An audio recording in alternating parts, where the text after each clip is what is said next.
Hey folks, here we are for unit number 11, our third full week here in historical perspectives on culture, belief, and civilization. You guys are doing great, and I'm excited to finish off this last week of units with you.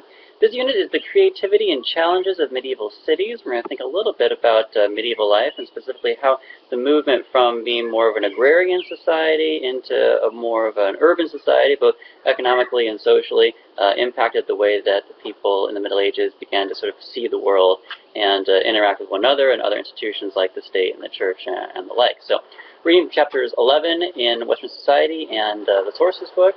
Also, I have some reading assigned to you today from chapter 4 in the Pocket Guide to Writing in History. This is because we're going to take some time today to think a little bit about our term papers. That project will be up and coming at the end of this week, as well as working on that next week. And then also readings from chapters 5A and 5C in the discarded image, looking at what Lewis has to say about the model or the actual image that he's describing in those chapters in the discarded image. Quiz on chapter 11, a bit of a lecture snippet for you to watch, about 20 minutes or so on the Panopto. Looking at, and something to do, these online links comparing Romanesque and Gothic architecture. So it's a little bit focused here on how the architecture was communicating something about the values of the people. And then, of course, your journal questions you can post on.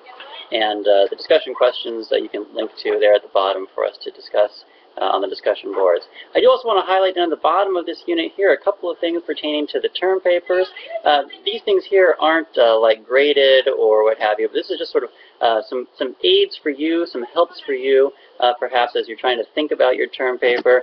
So the first one is a bit of a survey that kind of walks you through a little Q&A and maybe kind of trying to hone down a broad topic into what your actual term paper topic might be. And then the second survey sort of walks you through how to take that then into a thesis statement. So again, these should be just aids to you. Use them if they're helpful for you as you're trying to think about your term paper and try to distill that from some sort of vague idea into something more concrete like a term paper thesis statement. I'm very happy to talk about these things with you. If you want to email me, or we can set up a Skype meeting or what have you, or just talk on the phone.